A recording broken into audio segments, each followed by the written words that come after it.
Hey kids! Today we're going to read one of my favorite books. It's The Singing Mermaid, written by Julia Donaldson and illustrated by Lydia Monks. Let's get started.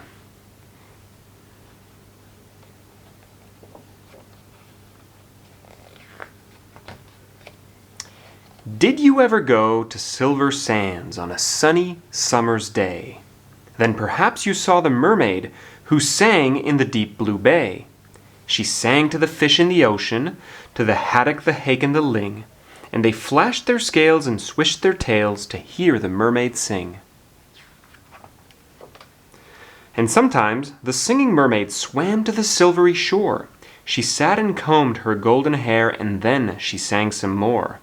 She sang to the cockles and mussels, she sang to the birds on the wing, and the seashells clapped and the seagulls flapped to hear the mermaid sing.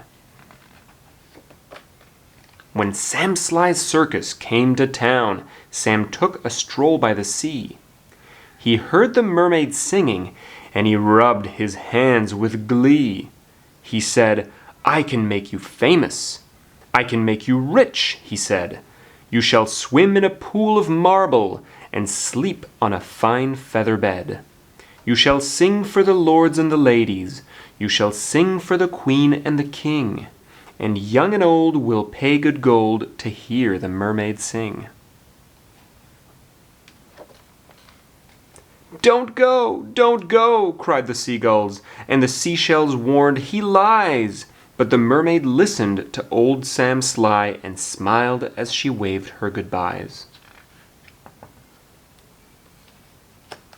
And he took her away to the circus, and she sang to the crowds round the ring.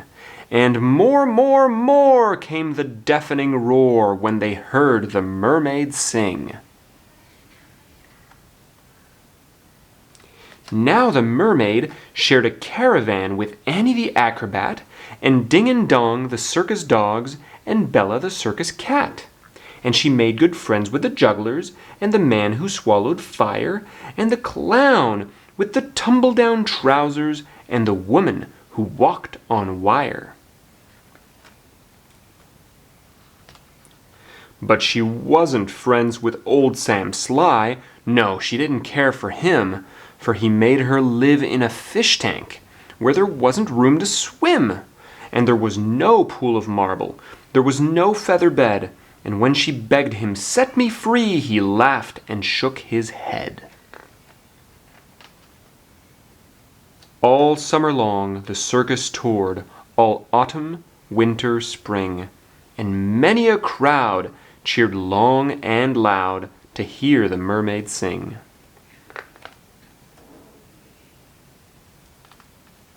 But the mermaid dreamed of Silversands, and she longed for the deep blue sea.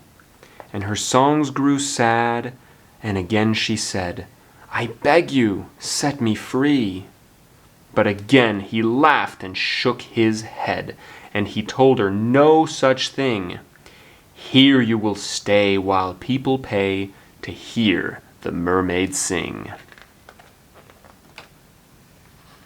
At Silversands, a seagull was flying to his nest, when on the breeze he heard a song, the song which he loved the best. And he followed the song to the caravan. Sam Sly was about to lock it. The seagull watched as he turned the key and slipped it inside his pocket. The seagull waited till Sam had gone, then he perched on the window sill, and tap, tap, tap at the window he tapped with his yellow bill. Come back to Silversands, it's only a mile away. I can find the key and set you free if you'll come back home to the bay." "Escape!" barked the dogs. "Escape!" meowed the cat. But the mermaid sighed, "I'd fail, for how could I walk to Silversands when I only have a tail?" "Like this!" cried Annie the acrobat, and she stood upon her hands. "This is the way, the only way, to get to Silversands. Right hand, left hand, tail up high. There's really nothing to it. If I give you lessons every night, you'll soon learn how to do it."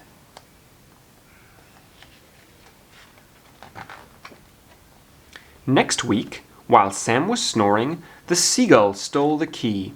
He carried it off to the caravan and set the mermaid free, and he flew ahead to guide her as she walked upon her hands all along the moonlit road that led to Silversands. And the creatures on the seashore and the fish beneath the foam jumped and splashed and danced with joy to have their mermaid home.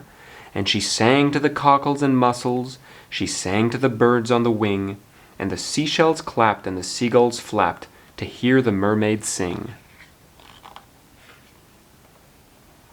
And if you go down to Silversands and swim in the Bay of Blue, perhaps you'll see the mermaid, and perhaps she'll sing for you.